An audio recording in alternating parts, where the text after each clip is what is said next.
안녕하세요.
안녕하세요. 아이고, 안녕하세요. 안녕하세요.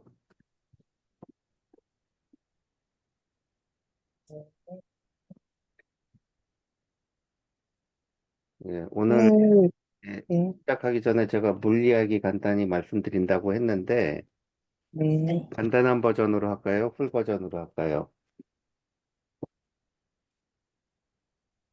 풀 버전이. 그럼 오늘 제가 물 얘기만 할게요. 네, 네, 일단 물은 인체에 매우 필요하다. 예, 보통 이제 이 물이 왜 필요한지 얘기할 때 꼭 예를 드는 게 뭐냐면 인체의 수분량이에요. 그래서 아기일 때 태아에서는 뭐 수분량이 체내 수분량이 뭐 거의 90 몇 프로다. 근데 이제 늙어갈수록 수분량이 점점 줄어드는 거예요. 그러면서 피부도 거칠어지고 쭈글쭈글해지고 뭐 이렇게 되기 때문에 수분량이 많을수록 젊다. 이렇게 해서 무조건 물을 강조를 해요. 근데 사실은 그게 원인과 결과가 바뀐 거예요. 예. 어떻게 해서 수분량이 충분하도록, 다시 말해서, 이, 돈 버는 것도 마찬가지인 거예요. 돈을 많이 버는 게 중요한 게 아니라, 돈을 많이 벌고 싶다 하는 건 뭐냐면, 돈을 많이 쓰고 싶어서 많이 버는 거예요. 그래서 돈을 많이 벌어서 돈을 많이 쓰는 사람이 풍요로운 사람이지, 돈을 많이 벌었는데 쓰지는 못하고 아끼기만 한다. 이 사람은 돈이 많아도 풍요롭다고 할 수는 없는 거거든요. 그러니까 물도 마찬가지예요. 일반적으로 뭐 의사들이나 이런 사람들 물 무조건 많이 먹어라 이렇게 얘기하는데 중요한 거는 물을 많이 쓰는 게 중요한 거지 물을 많이 먹는 게 중요한 게 아니다. 그래서 물을 많이 쓰기 위해서 물을 많이 먹는 게 중요한 거고 그래서 물을 먹는 거는 어떻게 많이 먹냐 어떤 물을 먹냐보다도 물을 어떻게 쓰냐가 훨씬 중요해요. 자, 그럼 물은 어떤 특징이 있냐? 어, 첫 번째 물은 성질이 냉하다고 얘기해요. 그게 이제 저도 처음엔 이해가 안 갔는데, 아니, 뜨거운 물도 있고 차가운 물도 있는데, 뜨거운 물도 그럼 냉하냐? 물론 이제 찬물을 마시면은 우리가 더울 때 찬물을 마시면 시원하다고 느끼고 체온이 떨어진다는 느낌이 있죠. 예. 근데 뜨거운 물은 먹으면 이 땀도 나고 막 이러는데 왜 물이 그냥 냉하냐 이렇게 얘기를 하는데 그건 뭐냐면 열 전도율과 관계가 있어요. 그러니까 우리가 자, 기계를 돌려줄 때 예를 들면 자동차 같은 거를 돌리거나 뭐 할 때 열이 날 때 그 열을 식혀주는 방법이 뭐 공냉식, 순냉식 이런 식으로 얘기해요. 공냉식은 공기로 냉각하는 게 공냉식이고 순냉식은 물로 냉각하는 게 순냉식이에요. 자, 예를 들면 우리가 더워요. 그럼 부채질을 해주죠. 자, 이건 공냉식인 거예요. 더워서 찬물로 샤워를 해요. 그러면 이거는 순행식인 거예요. 자, 그러면 공냉식과 순행식 중에 어떤 게 더 시원하냐? 어, 순행식이 훨씬 시원하죠. 그 이유는 뭐냐? 물은 열 전도율이 높아요. 다시 말해서, 에, 유리병에다가 100도씨의 공기를 집어넣고 또 한 병에는 100도씨의 물을 집어넣어요. 그리고 상온에 놔두면 식겠죠. 한 10분 후에 온도를 쟀을 때 어떤 게 더 빨리 식을까요? 물이 더 빨리 식겠죠.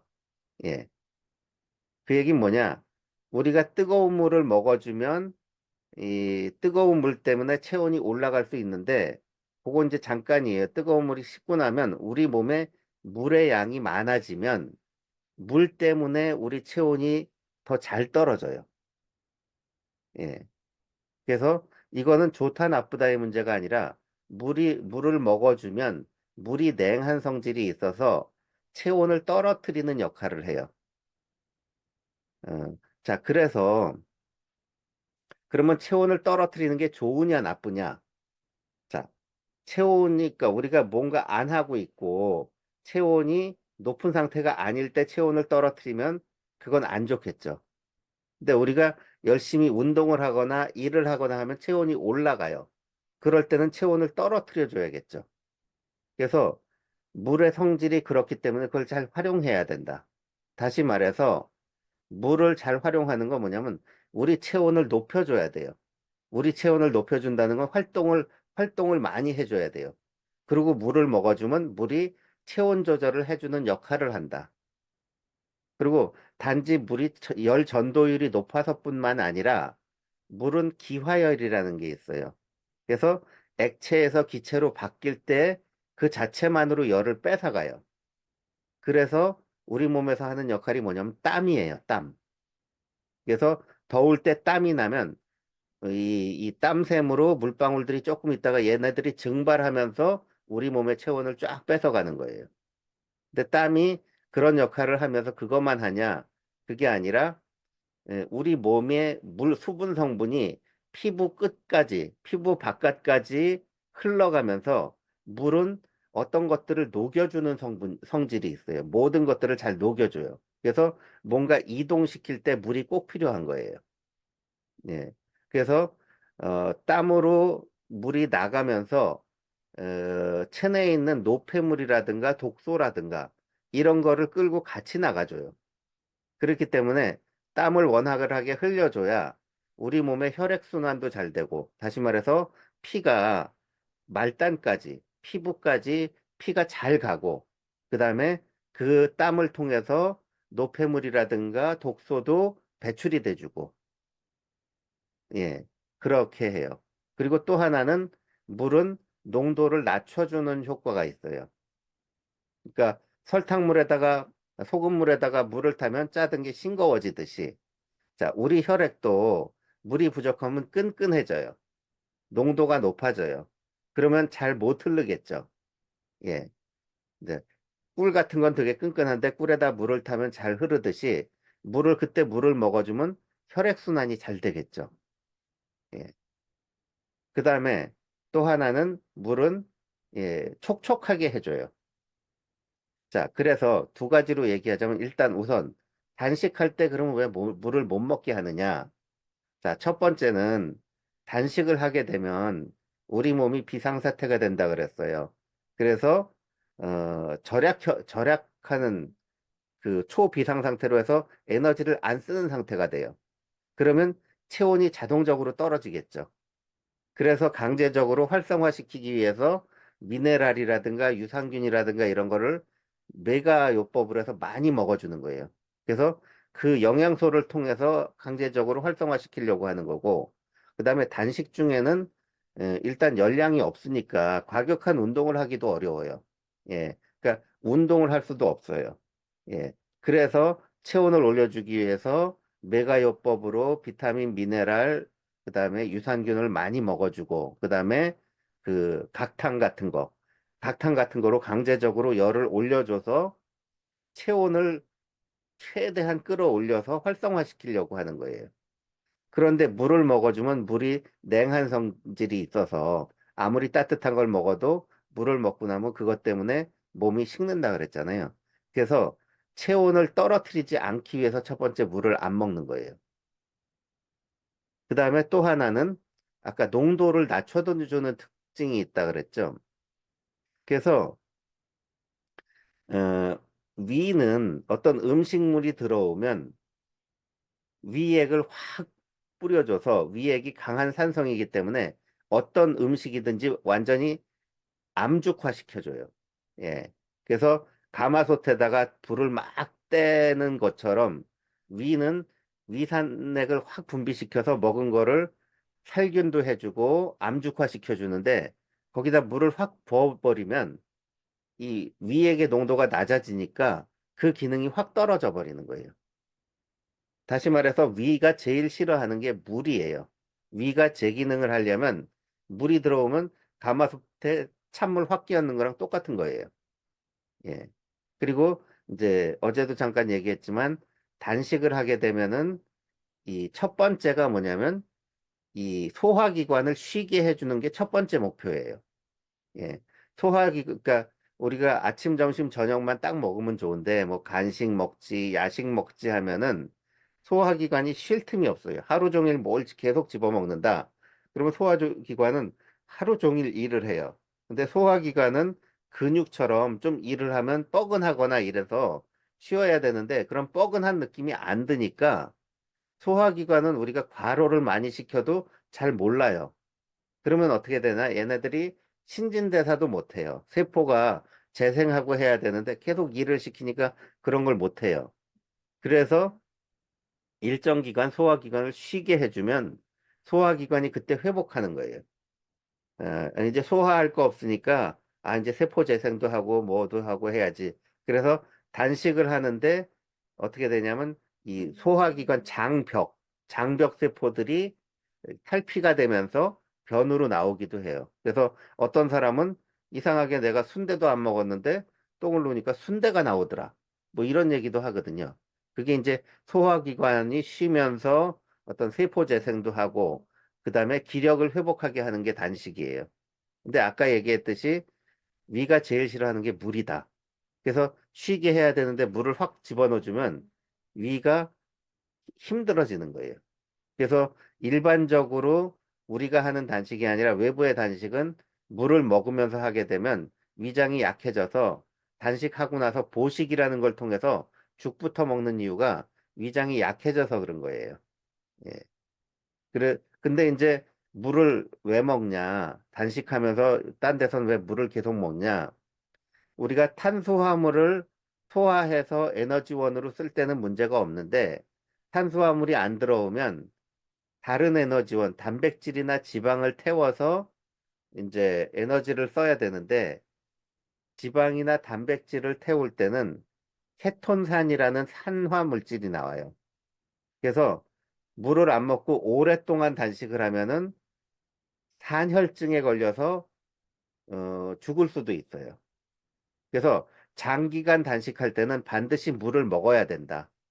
예. 근데 장기간 단식하면서 물을 먹으면은 소화기관이 약해진다. 근데 단식을 하면 우리 몸의 에너지가 바닥 상태가 되기 때문에 초절전 상태가 되기 때문에 하루 이틀 해서는 효과를 못 보기 때문에 일반적으로 단식은 최소한 일주일을 하는 거다. 근데 우리가 하는 3일 단식은 뭐냐? 짧게 하면서 각탕도 해주고 비타민, 미네랄, 유산균을 메가로 먹어줘서 강제로 몸을 활성화시켜줘서 3일 만에 단식을 끝내게 하는 거예요. 그래서 3일 만에 단식을 끝낼 때는 산혈증이 걸릴 위험이 없기 때문에 물을 안 먹어줘도 된다. 그래서 요게 이제 단식하는 기간에 물을 안 먹는 이유고요. 자, 그러면 평상시에 물 먹는 방법은 뭘까? 자, 보통 의사들이 대부분 얘기하는 게 하루에 2리터 이상을 무조건 마셔라라고 얘기해요. 근데 그거는 화초 키우는 사람들은 잘 알 거예요. 화초에 물이 필요하다고 매일 물 주면 뿌리가 썩어버려요. 이 화초에 물을 주는 방법은 뭐죠? 승혜리도 혹시 알고 계신가요? 그 흙의 수분 정도 보고서 말라 있을 때 물을 줘야 예. 돼요. 말라 있을 때 충분히 물을 줘서 적셔준 다음에 또 한참 놔뒀다가 그 다음에 마른 다음에 또 주죠. 네, 우리 몸도 똑같아요. 우리가 그냥 물이 필요하지 않은 상태에서 물을 계속 마시면 걔는 그냥 들어왔다가 그냥 빠져나가요. 자, 물을 어떻게 써야 되냐? 물은 세 가지로 써야 돼요. 첫 번째는 세포 청소용으로 써야 돼요. 그러니까 우리가 먹은 물이 세포 안에까지 들어갔다가 나오도록 해야 돼요. 그 다음에 두 번째, 자, 우리의 피부는 두 가지가 있어요. 보통 이제 표피랑 상피라고 얘기하거든요. 그래서 이렇게 뭐 손이라든가 발이라든가 이렇게 드러나 있는 피부를 표피라고 얘기하고, 우리 내장기관, 이 위라든가 대장이라든가 소장이라든가 아니면 이 콧구멍이라든가 이런 쪽은 뭐냐면 촉촉한 상태예요. 어, 그 촉촉해야 거기서 물질 교환이 일어나요. 다시 말해서 소화기관에서 우리가 먹은 음식의 영양소가 흡수가 되려면 장벽이 촉촉해야겠죠. 또 제일 촉촉해야 되는 게 뭐냐면 호흡기예요.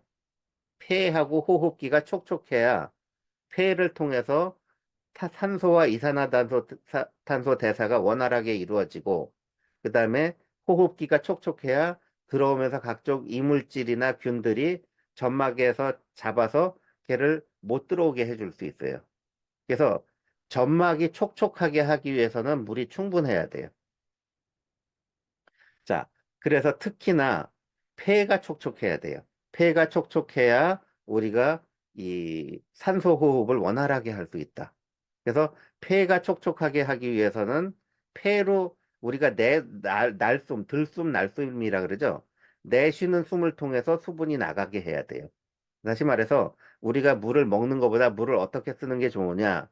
첫 번째는 물이 세포까지 들어갔다 나오게 해야 되고, 두 번째는 이 수분이 호흡을 통해서 폐를 통해서 우리가 날숨으로 나가는 숨을 통해서 수분이 충분히 나가줘야 되고, 그다음에 세 번째는 땀으로 나가줘야 돼요. 자, 그렇게 하려면 어떻게 해야 되냐? 운동을 해야 돼요. 운동을 하면은 몸에 열이 나니까 땀이 나죠. 그리고 호흡이 가빠지면서 숨을 많이 쉬게 되죠. 그러니까 날숨을 통해서 또 수분이 충분히 나가줘요. 그래서 물 먹기 위해서는 운동이 반드시 필요하다. 운동을 통해서 수분이 땀과 호흡을 통해서 나가도록 해주는 게 훨씬 더 중요하다. 그러면 우리가 몸에 물이 필요하니까 갈증이 나겠죠. 그 다음에 또 하나는 뭐냐? 갈증이 난다라는 건 세포가 갈증을 느끼는 거예요. 다시 말해서 세포에 물이 부족하게 해야 돼요.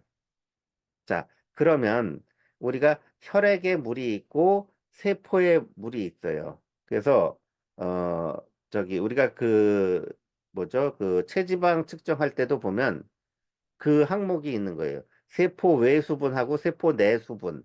그 하는 게 있어요. 그래서 그건 어떻게 되냐? 그러니까 혈액에 있는 물이 세포로 어떻게 들어가냐? 삼투압에 의해서 들어가요. 자, 세포 안에는 칼륨이라는 영양소가 있고, 그 다음에 세포 밖에는 나트륨이라는 영양소가 있어요. 그래서 얘네들이 삼투압 조절을 해요. 그래서 나트륨의 농도가 높아지면, 다시 말해서 소금을 많이 먹으면 우리 혈액에 있는 소금 양도 염도도 올라가겠죠. 그럼 나트륨의 농도가 높아지면 어떻게 되냐? 안에 있는 물이 세포 바깥으로 빠져나와요. 자, 그래서 우리가 소금을 먹으면은 갈증을 느끼죠. 소금을 먹으면 갈증을 느끼는 이유가 세포 안에 있는 물이 이 혈액 속으로 빠져나오면서 세포가 쪼그라들었기 때문에 갈증을 느끼는 거예요. 자, 이럴 때 물을 쫙 마셔주면 소금의 농도, 우리 혈액의 염도가 낮아지겠죠. 그러면 거꾸로 혈액의 농도보다 세포의 농도가 더 진해져요. 그러면은 이때 혈액에서 세포로 물이 들어가겠죠. 그래서 운동을 많이 하게 하는 것도 중요하고 또 하나는 뭐냐면 갈증 나게 한 다음에 물을 먹어줘야 그 물이 세포까지 쫙 들어간다. 갈증이 안 날 때 물을 먹으면 그냥 그 물이 혈액에만 있다가 그냥 빠져나와 버려요. 왜냐하면 세포도 탱탱하니까. 예. 그래서 우리가 보통 음식을 먹게 되면 자, 소금 성분도 먹고 여러 가지 그러니까 뭐라 그럴까 이 혈액의 농도가 높아지겠죠. 음식을 먹어서 그게 소화되면 그 소화된 영양소가 혈액으로 다 들어가 버리니까 혈액의 농도가 높아지겠죠. 그래서 첫째, 밥 먹을 때 물을 먹어주면 위액이 희석이 돼서 위가 약해지고 소화 기능이 약해지니까 밥 먹을 땐 물을 먹으면 안 된다. 그리고 밥 먹기 직전에도 물을 먹으면 일단 그 밥 먹으려고 소화시키려고 달궈진 위를 확 식히는 거니까 밥 먹을 때 밥 먹기 전 뭐 30분 이때 물을 먹는 건 이 위장기관이 제 역할을 하도록 하기 위해서 물을 안 먹는 거고요. 그 다음에 밥 먹고 나면 꼭 갈증이 느껴져요. 왜냐하면 우리가 뭔가 먹은 게 영양소로 흡수가 되면서 혈액의 농도가 높아지니까. 자, 이럴 때 참아줘야 돼요. 이럴 때 물을 안 먹고 참아주는 거예요. 그래서 식후 30분은 또 물을 안 먹고 참아주면 그때 어떻게 되냐? 세포에 있던 물이 이때 빠져나오는 거예요. 우리가 갈증을 느낄 때 참아주면 그때 세포 안에 있는 물이 빠져나와 준다. 자, 그래서 그 갈증이 아주 더 심해졌을 때, 그럴 때 물을 쫙 마셔주면 그게 곧바로 세포까지 쫙 들어가 준다. 그래서 물이 세포로 들어갔다 나왔다 하면서 세포 안에 있는 노폐물을 쫙 빼주는 거예요. 그러니까 어찌 보면 물의 가장 중요한 역할은 뭐냐면 온몸의 청소고 세포의 청소예요. 그래서 첫 번째가 세포를 잘 청소하기 위해서 웬만한 갈증은 조금 참았다가 갈증이 심해질 때까지 기다렸다가 물을 먹어줘서 쫙 해소해 주는 거. 그게 세포 청소해 주는 거. 그 다음에 또 하나는 뭐냐면 운동을 해서 운동을 하거나 뭐 해서 땀과 호흡으로 이 물이 많이 나가도록 해서 갈증을 느끼게 해서 물을 먹어줘야 된다. 이게 중요한 물 먹는 방법이다. 그래서 일반적으로 얘기하는 무조건 2리터 먹어라. 맞지 않습니다. 갈증 날 때 먹는 게 맞고요. 갈증 안 나면 뭐 안 먹으면 되지 않냐. 갈증을 나게 하는 게 중요합니다. 예. 그래서 우리가 예전에 뭐 6대 영양소 하면 예전엔 어떻게 됐냐면 탄단지, 무비물 이렇게 얘기했어요. 탄수화물, 단백질, 지방, 그다음에 무기질, 비타민, 물. 그래서 물도 영양소로 놓았어요. 예. 근데 이제 지금은 이제 영양소 위주로 가다 보니까 물을 뺐는데 사실은 어찌 보면 우리가 얘기하는 영양과는 다르지만 물은 정말 필요한 영양소다. 예. 그리고 그것과 더불어 예전에는 사실 신경 안 썼는데 공기의 질이 나빠지다 보니까 물보다 더 중요한 게 공기다. 그래서 사실 우리가 이제 영양소 뭐지 뉴트리라이트 얘기하면서 어떤 일반적인 영양소만 얘기하지만 그거보다 훨씬 더 중요한 영양소가 물과 공기다. 그래서 물을 어떻게 먹느냐, 공기를 어떻게 먹느냐가 매우 중요하다라는 거. 예, 그래서 뭐 이 여기에는 없지만 말 나온 김에 조금 길게 말씀드렸습니다. 예, 여기까지 말씀드릴게요. 혹시 궁금한 거 있으면 얘기해 주세요. 감사합니다. 네, 감사합니다. 세포 내 수분과 세포 외 수분의 뭐 적정한 비율 같은 게 있나요? 아니면 그 그냥 수분비가 맞아야 돼요. 어떻게? 세포 내 수분하고, 그러니까 농도가 두 개가 똑같아야 돼요. 아, 똑같아야 된다고요? 예, 예, 예. 네. 그, 저기, 똑같으면 평상시엔 똑같아야 되는 거죠. 늘. 그렇게 음, 똑같다가 갈증이 날 때는 세포 내 수분보다 세포의 수분이 많아지는 거예요. 음, 그래서, 음, 짜게 먹으면 안 된다, 안 된다 하니까 되게 싱겁게 먹는 사람들이 있어요. 근데 싱겁게 먹는 사람들 중에 이게 몸이 붓는 사람들이 꽤 있어요. 몸이 부었다는 게 무슨 뜻이냐? 세포가 부어 있는 거예요. 예. 그래서 세포가 늘 부어 있는 사람은 사실은 혈액 속에 나트륨이 부족한 거예요. 예. 물론 이제 세포 내 농도 수분이 조절하는 게 높으면 나트륨이 부족하다고 보면 되는 거예요, 그러면? 늘 부어 있으면. 아니, 수치상, 그, 인바디 아, 수치상. 그렇죠. 세포 내 음, 수분이 높다, 수분이 많다 그러면 세포가 부어 있는 거예요. 부종인 거예요. 그 다음에 음, 세포 외 수분이 많다. 다시 말해서 세포 내 수분이 적다. 그러면 찌글찌글해지는 거죠. 늙어지는 거죠.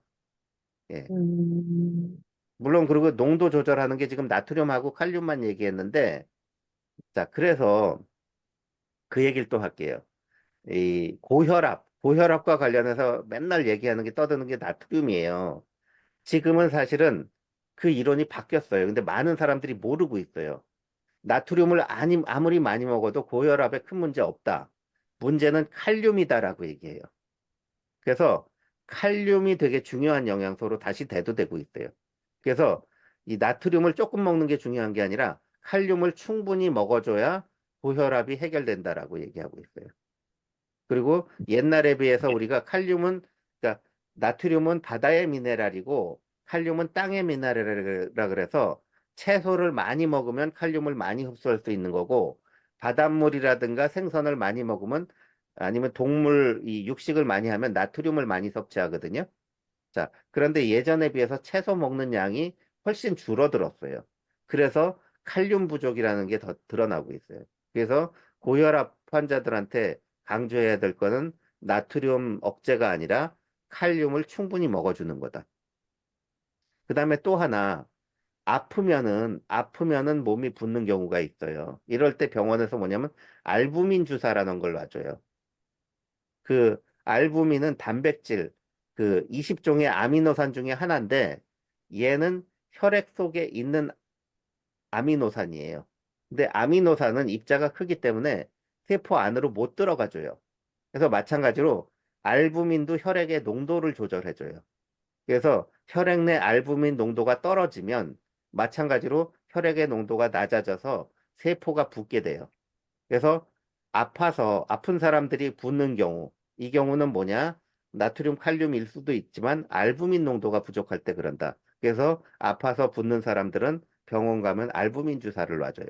그래서 요것도 농도 조절하는 하나인데, 그러니까 크게 보면 두 가지예요. 알부민도 적정량이 있어야 되고, 나트륨과 칼륨의 이 농도도 맞아줘야지 붓지도 않고 찌글찌글해지지도 않는다. 그리고 예, 갈증 나는 걸 통해서 이 농도 차이가 발생시켜서 우리가 먹은 맑은 물이 세포까지 들어가 준다. 아, 그리고 한 가지 빼먹은 게 있네요. 또 하나, 그러면 어떤 물을 먹어야 되느냐? 미네랄이 풍부한 물을 먹어라. 자, 물 속에 미네랄 농도는 아주 낮아요. 뭐, 그렇기 때문에 어떤 사람들은 그거 먹었다고 뭐 기별도 안 간다라고 얘기하는 사람들이 있어요.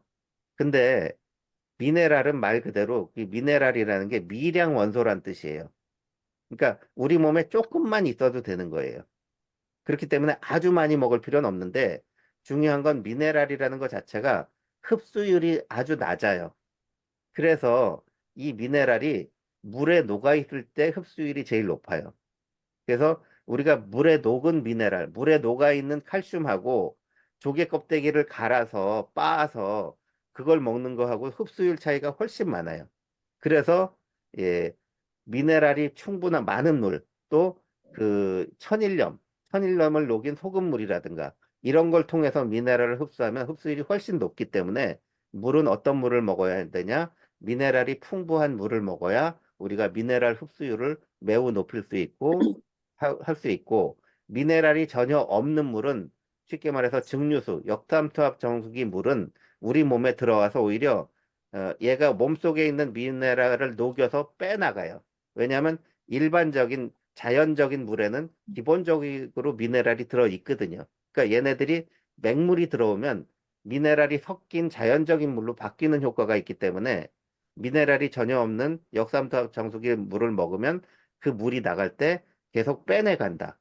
그렇기 때문에 어떤 물을 먹어야 되느냐 할 때 또 중요한 게 뭐냐? 미네랄이 풍부한 물을 먹어야 된다. 예, 여기까지 말씀드리겠습니다. 저 질문이 있는데, 감사합니다. 예, 네. 그, 체내 그 세포의 수분이 부족할 때 갈증을 느끼고, 예, 그때 물을 마셔주는 게 좋다고 하셨는데, 예, 물은 어느 정도 마셔야 돼요? 그냥 그 갈증이 안 느껴질 정도의 최소한으로 먹는 게 좋은가요? 예. 물은 그냥 네, 자연적으로 먹는 게 제일 좋아요. 자연적으로. 근데 자연적으로 먹는 걸 거스르는 딱 한 가지가 뭐냐? 약간 네, 갈증 날 때. 약간 갈증 날 때는 좀 참아줘라. 그러니까 갈증이 막 갈증 나. 이럴 때 먹으면 물이 완전히 네, 꿀맛이에요. 예, 네, 예. 물이 꿀맛 나게 먹는 게 되게 중요하고 그때 뭐 얼만큼 먹어야 되냐? 인위적으로 조절할 필요 없어요. 우리가 보통 네, 뭐 등산하거나 하면은 벌컥벌컥 마시잖아요. 그리고 어느 네, 정도 마시면 더 마시기 싫어질 때가 있으면 안 마셔요. 그러니까 그건 네, 거기 그 자연적인 그 내 몸에서 다 음, 자동적으로 조절하는 거니까 거기에 따라서 마셔주면 돼요. 얼마나 네, 마시냐 중요하진 않아요. 그러니까 뭐 네, 하루에 2리터 마셔야 된다 그러는데 3리터, 4리터 마셔도 괜찮아요. 네, 예. 근데 어, 갈증 나서 먹는 물이 2리터 이상이면 좋은 거죠. 그래서 네, 2리터 이상 안 먹는다. 자연스럽게 먹는데. 그러면 좀 더 갈증 나는 상황을 유발시켜라. 예. 네. 운동을 해라.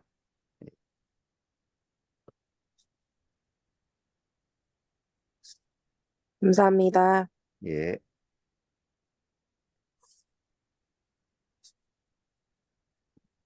네. 감사합니다. 아, 진도는 안 나갔지만, 물에 관한 내용, 새롭게 또 알게 된 부분도 있고, 왜 또 이스프링 정수기여야 되는지, 왜 운동을 해야 되는지, 여러 가지 알 수 있어서 참 좋은 시간이었습니다. 한 가지만 더 마쳐도, 말씀드릴게요. 요즘 네, 그 네, 굿모닝 하잖아요. 네, 굿모닝 할 맞아, 때 맞아, 그거. 아침에 일어나서 꼭 먹어야 되는 것 중에 물 한 잔이 있어요. 음, 예. 그거는 뭐냐면 밤에 자면서 그 몸은 가만히 있지만 안에서 신진대사가 많이 일어나거든요. 그래서 보통 아침에 수분 부족 현상이 있어요. 그래서 아침에 일어나면 보통 갈증을 느끼거든요. 예.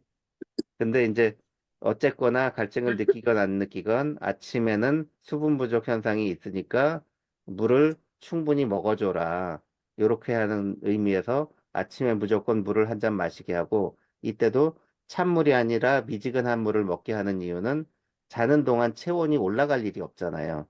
예, 그렇기 때문에 찬물을 먹으면 일어나자마자 몸이 식어버리니까 미지근한 물을 먹어라. 이렇게 얘기하는 거고요. 요거는 사실 이론의 여지는 있는데 어쨌거나 아침은 수분이 부족한 상태니까 먹어주면 좋다. 이렇게 이해하시면 될 겁니다. 이상입니다. 감사합니다. 네, 감사합니다. 오늘은 그럼 여기서 마쳐도 괜찮겠지요? 예, 제가 오늘은 시간을 채워서 들어왔는데 그러지 않고 35분이든 저도 들어오겠습니다. 예, 네, 이상으로 마칩니다. 내일 뵐게요. 감사합니다. 감사합니다. 감사합니다. 감사합니다. 예.